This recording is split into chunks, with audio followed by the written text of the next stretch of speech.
All right, I'm gonna start. Thanks for coming, everybody. Not sure if we have anyone on Zoom, but we're recording, so we have people on Zoom in the future. I'm Shane Prada. I'm the director here at the Baltimore Jewelry Center. Thanks for coming to our artist residency talk with Toni Mayner. It's really special to see everybody here. It's lovely to see that we still have a little bit of sunshine. That hasn't happened in a while because it's been winter, and perfect timing for the body of work that you made. So when Toni applied to our residency, we were incredibly impressed and intrigued by her resume and artist statement. For the first 15 years of her professional career, Toni was a youth and community worker in Birmingham, England. At age 40, she retrained to become a fine jeweler and achieved a master's in jewelry and silversmithing. In addition, Toni spent a year studying with Dutch silversmiths. Toni describes herself as an accidental academic, having become a lecturer and senior lecturer at the School of Jewellery at Birmingham Institute of Jewellery for 11 years after acquiring her jewelry training. In 2021, she relocated to the beautiful city of York, which is in northeast England. Toni utilizes traditional handmaking skills and precious materials to develop thematically based collections of one-off pieces. Her work has been exhibited in the UK, in China, Germany, Poland, the Netherlands, and even digitally in Australia. While at the BJC, Toni has been observing the native flora of Baltimore on her walks to and from the studio, then recreating the flowers and grasses in her work. It's been an absolute delight to get to know Toni and watch her work. She's been truly immersing herself in our studio, getting to know the staff, instructors, interns, and residents here, as well as our students. We're really going to miss her. It's been a gift to have her here, and I'm going to turn it over to her so that you can see what a gift she is. Thank you. And look, Mary joined. Oh, so, all right, hi, you know Mary. what to do next? We have to do this, and then we do this. So, hi everybody. A little bit of a tech thing going on there. So, I'm Toni Mayner. I'm a jewellery artist, and I'm from York in the United Kingdom, which is a really very beautiful medieval town, very small, 220,000 people. That is the Minster, which is why it's called the city, although it's very small. And this is a river walk that I get to do whenever I choose. I can kind of walk into the city along the river. So it's really beautiful. I've done lots of things, actually. So I left home at 17, bummed out at a art foundation course, and then ended up working for the post office as a clerk. I was a student nurse for 2 years. I've worked in bars, I went travelling, and was building labour at a bold sorter, a youth and community worker for 15 years, as Shane said. I was a research assistant all through my studies, researching, we used to monitor television representation. I was a jeweller in a specialist giftware company, which was after my master's, which taught me an awful lot about what I didn't want to do, but also taught me an awful lot about the industry. And an industrial piece worker. After I left that company, they used to send me work to my studio, which also taught me what I didn't want to do, which was doing the same job again and again and again. I also did community arts work because I was a qualified youth and community worker, became a visiting lecturer at the School of Jewellery where I trained. And then I have been a self-employed jeweller since 2003. So as soon as I could make something tangible, I became self-employed and was selling work. I was an academic for, I put 12 years, 11 years, it's all a blur. And now I would describe myself as an artist, which is not when I started where I thought I'd end up being. It is where I'm going to die in those shoes though. So in 1996, my first degree was achieved at the age of 34 in professional studies in youth and community work. And I was actually the first member of my family to study at degree level. But throughout my life, I've made things, I've drawn, painted, performed, knitted, sewn, photographed.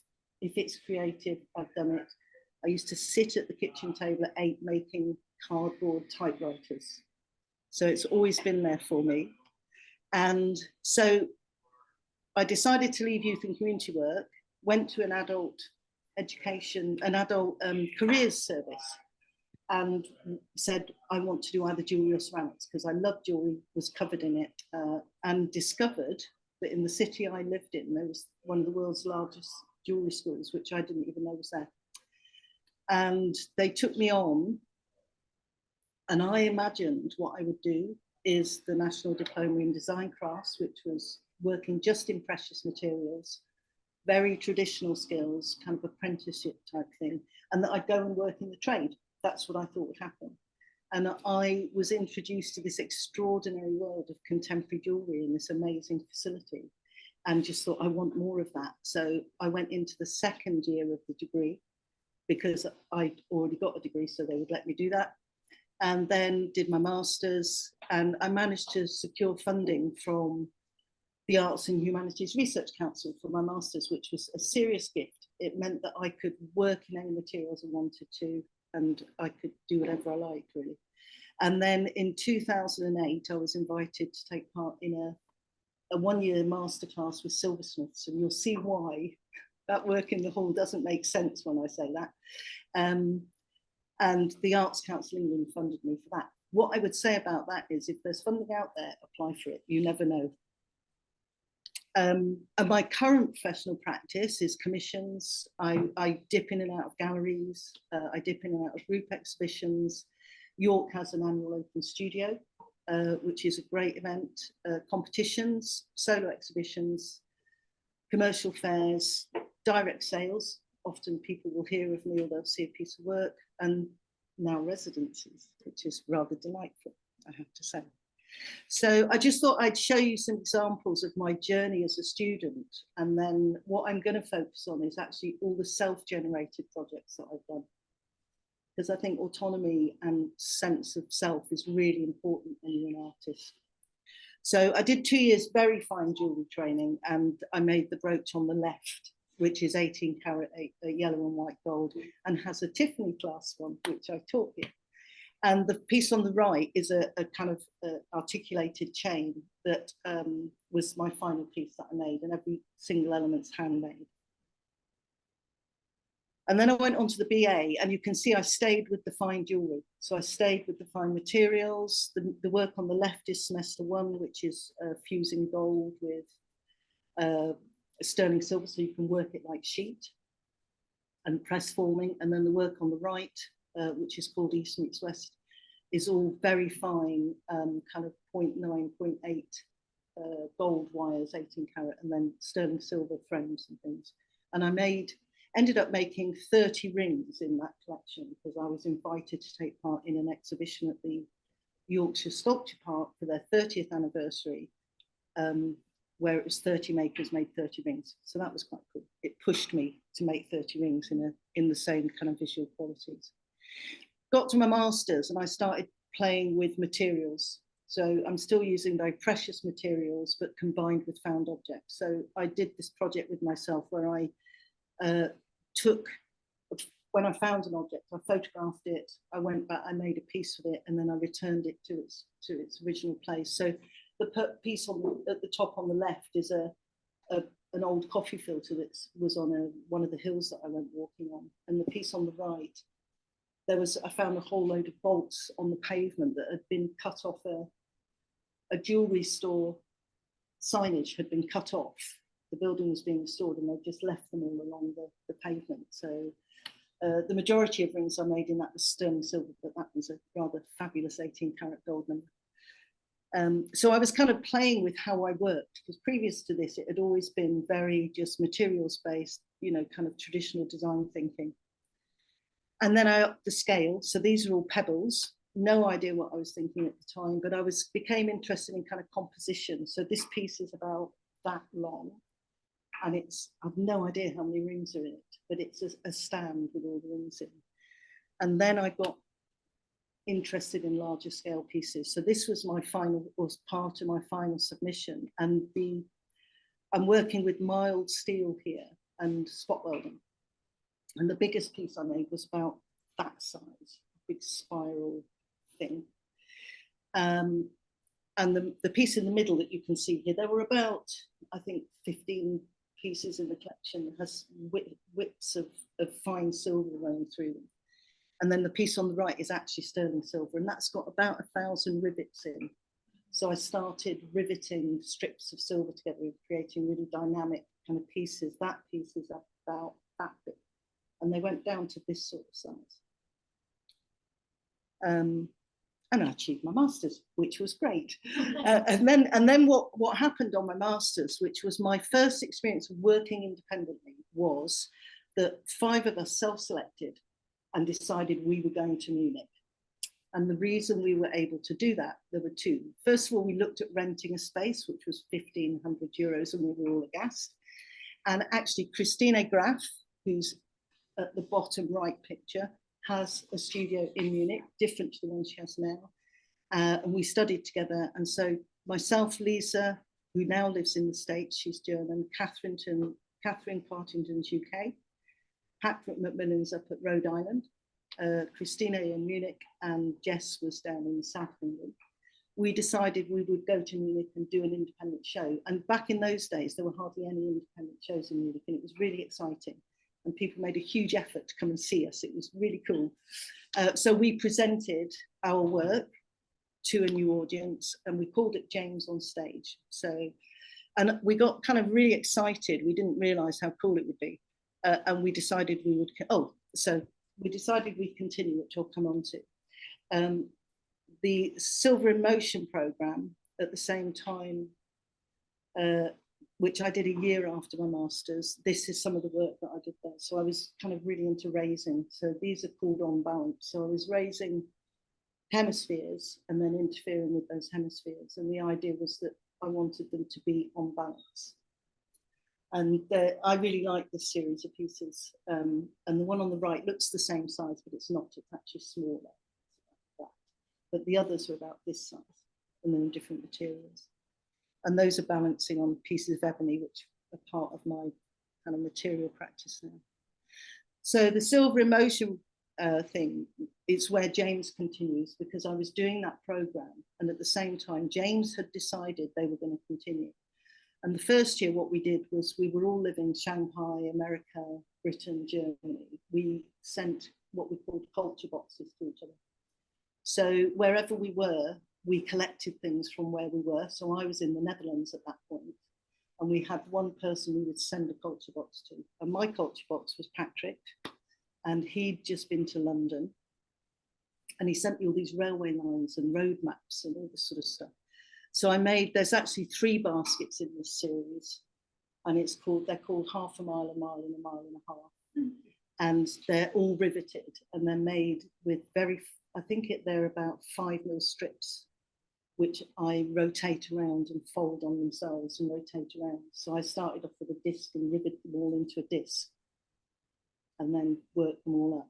And the smallest one, which is the black background, is about this size. The biggest one's about that size. So that became the next James thing for me. And then we did Dear James in 2010. And what we did there was we had to write a letter to one of the members of the group, rotating around the group. On the first day of the month, we had to handwrite it. We couldn't change it. We could put things in it, do what we liked. And this is my response to the letters that I received. So Lisa, who now owns this piece, sent me a letter about there was stuff going on for her, and she in the letter wrote, quote, and I hope this won't offend anybody, finally she called me a bitch. So this is what this piece is called. That's all the text that's on there. Jess was doing her garden up, so it was all about flowers. Catherine was moving, I think. The one that's in green, I had these beautiful samples that Christina had given me when we were studying together, and she was saying how she was worried that her work was repeating itself. So this is called Repeat, Repeat, Repeat. And Patrick sent me all this stuff about the New York railway gardens. He'd just been there. And so around then it says, this is fantastic. And this was our final one. So we worked together for 4 years, and it was exhibited in the BKB. And there's a piece missing here. But what we did was we took one photograph at midday through the month of June. And we all received all of those photographs. And then we had to select one from each person and make the pieces. Again, Jess with her garden. Catherine was the jewelry porter. Lisa was in Shanghai. And Patrick had had a fabulous dinner party and there was all these blue glasses and all this beautiful ceramics on the table and stuff. So these are my responses. Christine photographed her pillow every morning, every day at 12. And that piece, for some reason, I can't find it. So my work's also included, as an academic, you know, you're required to have a research profile and develop your work. And the first time I really got into that was with a colleague called Sian Hindle, and I decided to do, put a performance together where it was about change, it was about transmogrification, I think. And I decided to melt 10 grams of fine gold and draw it down to 0.5 wire and record it all. And Sian actually drew the whole process on vellum. So we had this fantastic sort of long piece of vellum with this beautiful drawing that she'd done. And what we did was we invited people to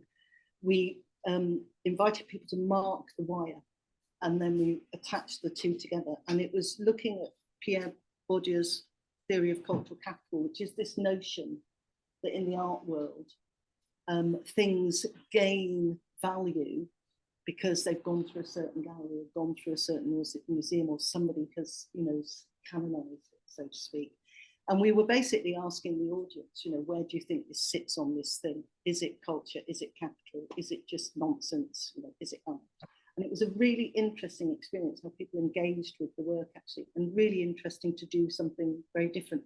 And that's on YouTube, you'll find that. It's got a very itchy, scratchy soundtrack. And then I contacted, and this was my first kind of foot in the water for residencies. I heard a radio program about the Foundling Museum in London, and they have all these beautiful tokens from this 18th century, which parents left. I was really moved by what was happening there. And what I did was I got in touch with them and said, is it possible for me to come and work with your collections? And they were completely charming. And Alison Duke, the collections manager, got in touch with me and said, yeah, let's make a day. And I went down, they did no cost to them at all. I had to, well, the university as it happened paid for it. And out of that came a whole load of work for me. So I was looking at records, all the museum collections, all the stories, all the tokens. And the thing that I finally came across was the parents could take their children. It was started in 1738 or something. They could take their children to be fostered by this big institution. It was all non-judgmental. So they would take a ball out of the bag. If it was white, the child was accepted, subject to medical. If it was red, then the child had to wait till the end of the day to see if any of the children failed their medicals. And if it was black, the child was sent away with the parents. And what they then did was took them in and took away their names, gave them a tag with a number on, cared for them, educated them, fostered them, put them into apprenticeships, all sorts of things. But a parent could come back and claim their child. And I looked at all the court records, and they had to pay 100 guineas before they were told if their child was alive. And when I started analysing the data, it came out that something like 73% of them were dead by the time any of the parents had managed to come back and claim them. And this really struck me. So this piece of work represents, I created a hallmarking system which told you if it was boy or girl, whether they'd gone into an apprenticeship, if they were dead or alive. And people were invited to interact with these tokens that I made. And what was most interesting about this work was I ended up in a public lecture with me and Alison talking about the work. I was invited to talk in Birmingham, and the first photographs, the first iteration of the installation, and it didn't quite work, and people didn't quite know how to interact with it. And then the second one was actually in the School of Jewellery when I was doing the lecture with Alison, and that worked much better where people had a magnifying glass and they could look at the hallmarks and kind of thing. And then the black tokens represent the children that have done it. So that was a really interesting thing for me, and a really good example of how a work can take on its own life, because people hear about it or read about it and they kind of invite you to do things. How are we doing for time? Sorry, I'm talking a lot here. So staying on the independent route, this was the house in my park. it was falling to pieces. It's Georgian. I was a member of the public visiting on the committees, you know, to see what was happening. Was in there one day, and that was the last room that had any evidence of the old house. So I rang them and said, can I please come in and photograph the wallpaper in the room, and can I please take some of the wallpaper? And they said yes. And they not only said yes, they said, and when it's restored, you can come and exhibit the work in the home, in the house. And this is kind of the message I'm trying to get across. Just go out there and ask, you know, you can only get. So that was the kind of original stuff. This is a bit of my design process. And these were the pieces that I made. And they're all, they've all got wallpaper from the house in them. And they've been to Munich, they've been exhibited in various galleries. And I sold a piece last year. So, and they're kind of antique glass wallpapers. The red paint's really interesting because the last time the building was used by craftspeople, there was stone glass makers, and they used to use red spray cans to practice the shapes on the walls, and that's then there. So there's a whole load of history there.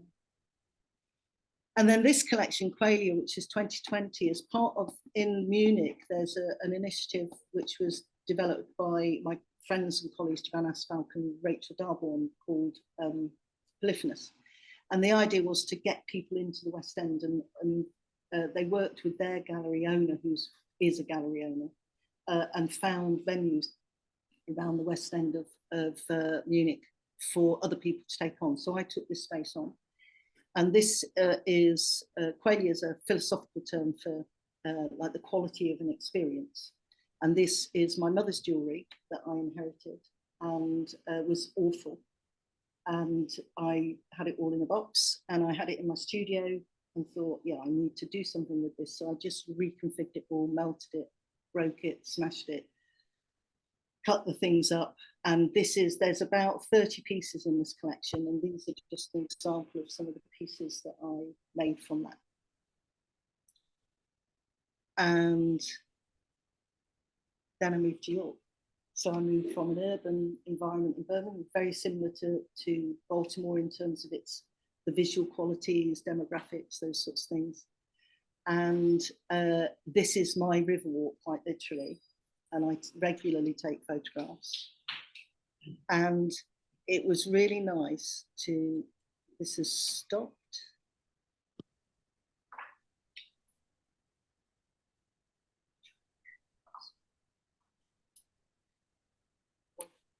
There we go.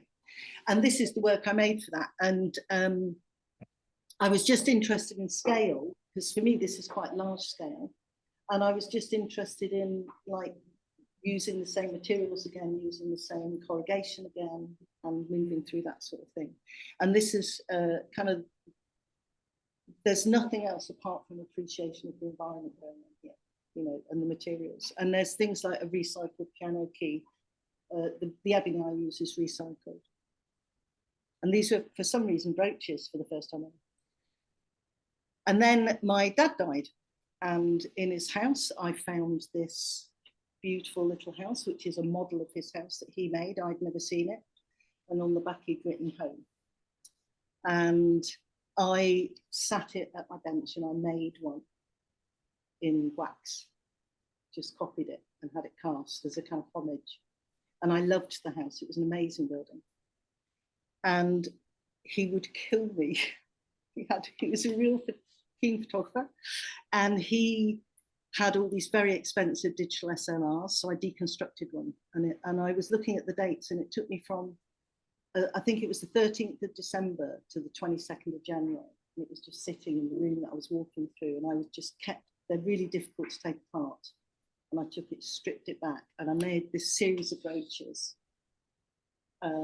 which are my mourning brooches, basically. And I made another series which are called Life Cycle, which aren't here, which are just engraved with the different roles he had in his life. But this I made for Munich. And the exhibition was called Orphan, because I suddenly realised I was an orphan. An orphan, an orphan. I suddenly thought, oh my God, I'm an orphan. What am I going to do now? Go to Baltimore. And then it's nearly over. And then I did Down by the Riverside, which was my second response to walking down by the river. And this is pure joy, and it was exhibited this year, this year. And the response has been fantastic. And I was just interested in people curating pieces, returning, and it was actually this residency that made me do this kind of work, returning to the really fine jewelry skills to get myself up to speed here, because I'd said I'd do a Tiffany class. And I said to somebody, there's no sadness in this, there's no loss, it's all about joy. And she said, actually, I think we find it's part of the same process. That was very insightful. And now I'm here in Baltimore, and I can honestly say it's one of the most enriching experiences of my life for all sorts of reasons, professionally and personally. It's my little bench. These are all you guys who have been amazing. Thank you. I don't need to name you. You know who. And it's a great facility. It's really cool. Everything about it is super cool. And I found all this beauty in Baltimore, walking backwards and forwards from my accommodation to here, which has inspired the work that I've done here. And I've put my making process up there, but this is just sort of a record of what I've been doing while I'm here, and how I work, really. And people have seen me work and talked to me and helped me as well. And you've all seen this. So testing, just trying to envisage. And that's it. So my thing is thank you to you all. It's been a pleasure.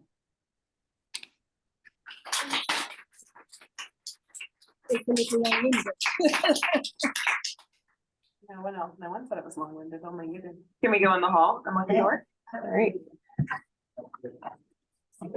I'm handing over to you now, yes?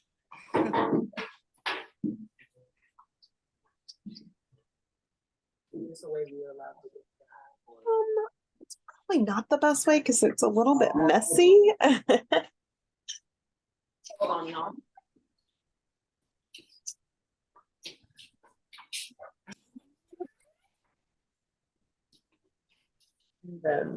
You're pinned. I'm pinned, yeah. But where's my camera facing?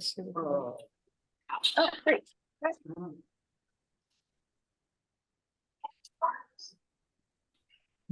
Okay.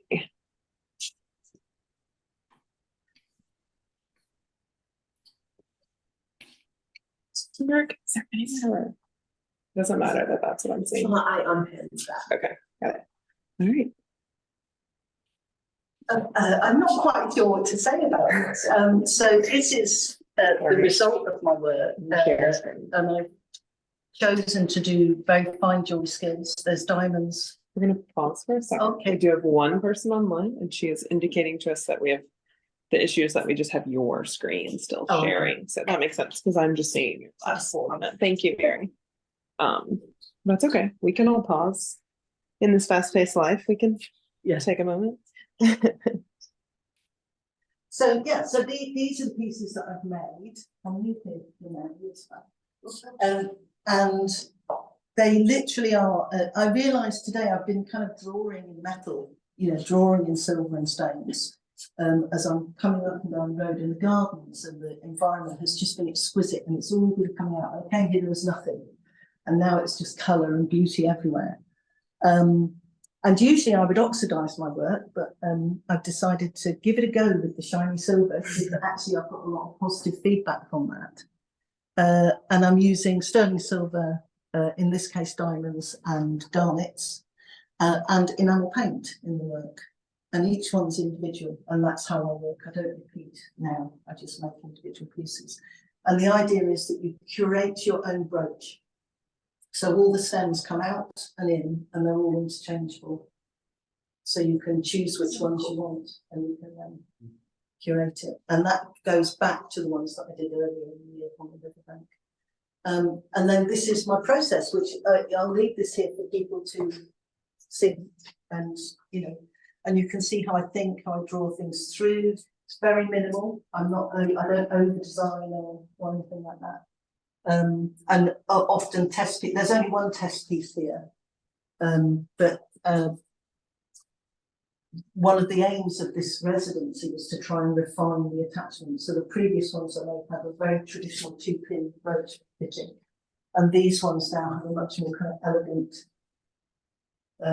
just tube where you can put a wire through and then you can wear your brooch. So, has anyone got any questions?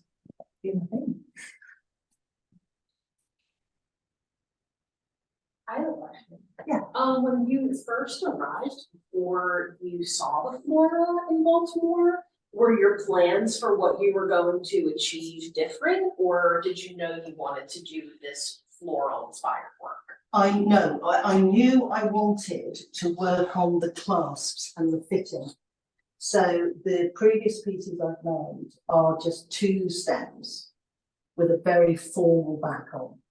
And what I intended to do was explore this more kind of dynamic form and putting more pieces in. And I have actually got one where there's 4 tubes, but it impacts quite heavily on what you can put on the top as they start to go across each other. So scale matters, thickness, and I haven't had time to resolve that. But what I have done here, which is what I came to do, is resolve this. So they now have 1 pin, they're now much more dynamic, and I think there's more choice in the piece for the wearer, because they're actually quite successful with just 1 piece in, or the 2 pieces in, or 3. They work in the different iterations. So that's what I came to do. And I, in truth, had no idea what I was going to do. I was saying to Mary the other day, I brought all my, I always oxidize. I brought my ebony with me, haven't touched any of that. And it's all, has just been a response to, as everything's kind of been growing and beautiful, I've just been going, oh yeah, this is where I'm at, this is what I'm going to do. So I ordered stones from you, Grant. And they're actually really nice stones and inexpensive as well. So, you know, so it has been a very kind of spontaneous response to the environment, actually. Thank you. And how timely, you know, you did really see spring happen. Yes, I did really see spring happen. And I'm glad I walked. Glad I was walking and missed it. I don't have a question, but I just have a comment that, like, I wish people who haven't seen you working on these can see. I know you explained to people that the individual elements are removable, and you can wear them with or without, and you can change them to different, you know, these are tubes, and then they fit down in there and you can pull them out. But I think it's amazing how compositionally beautiful they are. Like, I feel like if I tried to make something like that, like, oh, interchangeable parts, it would suffer aesthetically, like, just to get it to work. And it's just, the lines are so beautiful. So I just appreciate the thought and the amount of work you had to put into it to make it look so simple and effortless, when I know it was not simple and effortless. Well, the interesting thing is, I couldn't have done this at any other time in my career. You know, I literally, this year, I've made a lot of stuff over the years in all sorts of scales, and this year has just been returning to the fine jewellery, and all of a sudden all that learning, all those skills that have, you know, been applied to different types of things, all of a sudden have just kind of gone, hi. And it's surprising to me that these look like this, you know, because I really didn't have a plan. And one of the beauties of being experienced is that I understand my materials well enough to be able to draw with them. If that makes sense. Yeah. And I don't mind something not working at this point. You know, when I was younger, when I was a baby jeweler, I would get really stressed if something didn't work. But now you just think, well, that didn't work, I'll try something else. Yeah. And that's a really relaxing place to be at. And for anyone who did get to see your bench, you often would have this sort of sketch in progress where you would have a piece of paper taped down and sketch, and then you would have your pieces overlaid. So it was a really interesting thing to observe, kind of the piece come to life and that you testing out sort of in front of people. It was special. Oh, good. One of the things that I really appreciated about your whole residency, in the pieces on the wall, but also anything that just happened to be on your bench was that there was what drives that like inclination toward like mechanisms and interchangeability Well, in yeah, your practice. and it was just sitting at the bench and working, and I made all sorts of things that didn't work and were clumsy and that were drawing on other mechanisms. And in the end, I literally woke up one morning and thought, I know how to do it. And I drew it and went into my studio and tested it and sent my lovely housemate off to the supermarket wearing one of them and said, tell me if it works. And she came back, that works. So it's like just the love of, it's a love of the idea that a 0.5 millimetre of metal can keep something from falling apart is just amazing. That's, it's just the love of it, actually. I think.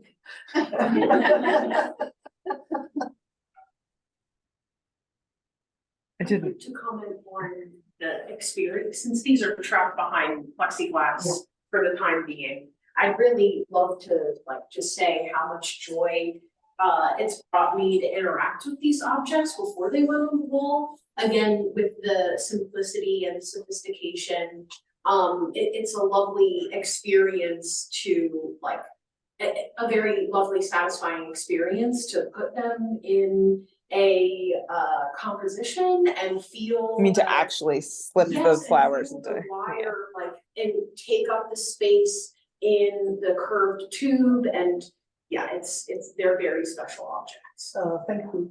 In Germany, when I was showing people, go, yeah, whatever, because Germany's full of amazing things. Really?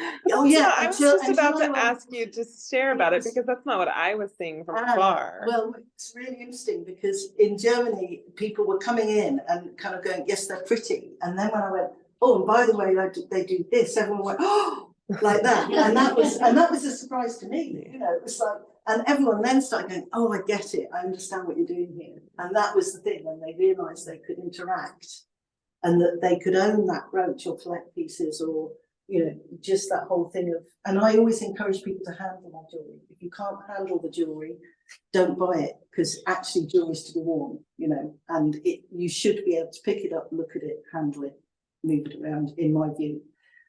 And so, yeah, it's a really nice, it's a fantastic thing, isn't it, when you go, oh yeah, there it goes. And finding the point where the curvatures want to block, and the way that you've engineered that to be seamless, like you don't the eye doesn't catch the point in which the mechanism is stopping. It's made me think about ways that I could push sophistication in my own. So, yeah, Well, from afar, there were plenty of people who were posting about just how much they appreciated what you were doing with both limited materials in what you were making, but also in your display there. Because just the idea of packing up your work and having display it a few countries over is quite, complicated, in the same way that you came here with, I picked me up at the airport into this tiny little suitcase. And I was like, what? That's my handbag today. I have all the same clothes for a month.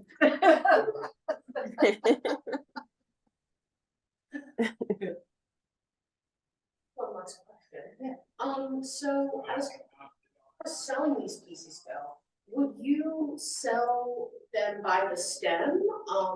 Yeah. So the way I ended up envisaging it and doing it, because I sent some work, was you buy the brooch fitting, and then all the stems are priced according to. I have a very trade kind of approach to it. So I pay myself an hourly rate when I'm making my work, basically, and then I decide what there's a profit margin in various things. So the stems in Germany started at 120 euro, I think, and went through to about 180 euro. So people can then also spend what they have rather than not being able to get a piece. And actually, one of the customers decided to buy just one brooch fitting and one stem, and it was fabulous. It worked perfectly for her. So that's kind of the idea with them, is that people can, there's a range of prices, and then people can collect if they choose to. It's like going to the really fancy a florist and you walk into the cold room and you get to just like, I'll Absolutely. take this one yeah. $9 tulip. And that's it. And it's great seeing people try them and kind of going, oh no, that's definitely not me. Another one's going, yeah, and they keep coming back to. People kept coming back to the same one. And it's like, well, that's the one, isn't it? Amy? With that approach to like pricing your work and your approach to like using precious materials and the trade background, like pricing and the time it takes you to make pieces inform your design process. No, like, not at all. no, it doesn't. No. No, and in fact, I was trained by an amazing jeweler, Viennese jeweler, Peter Suslarski, and he was in his 60s when he started training me. And he said, he said a number of things. He said, sometimes you'll price a piece of work and you know it's too cheap, so put the price up. Sometimes you'll price a piece of work and you know it's too expensive, so you need to be, you know, kind of working across the pricing. And he said, and every piece of jewellery has a buyer. One day somebody will buy it, you know, and that was really good advice, actually. You know, and I have a studio full of fabulous books. But it was actually, I mean, I've had, last year I sold one of the pieces from Residence Extension. And this year I've had a woman who saw a piece that I made the elements for when I was doing my national diploma 20 years ago. And she saw it at Open Studios last year because I took all the earrings and all the stuff to pieces and made one big necklace. I remade a necklace I'd done before. And it was an expensive piece. She tried it on and she said, I'm waiting for my pension to come through. And she got in touch with me about 3 weeks before I came here and said, have you still got it? Oh. So it's, you know, how people connect with work is very different. And it's really lovely when people kind of, and obviously the more you're out there at things like Open Studios and stuff, the more likely that will happen. Because people get to see work and talk to you. But I was delighted that she had got the money to go to have this piece. Yeah. So show up and apply. Show up and apply. Show up and apply, show up and apply, apply for the residencies, apply for funding. And I've been selected for the Poland competition this year. Empathy. Didn't expect to be, just do it, you know, and leave. I think that the main thing is to enter everything and apply for everything, not expecting to get it, and then you'll be fine. So, you'll remain intact. I love the shadows too. Oh, they're beautiful, aren't they? That's a bonus of the life. Love it. And thank you all for being here, and for being so attentive.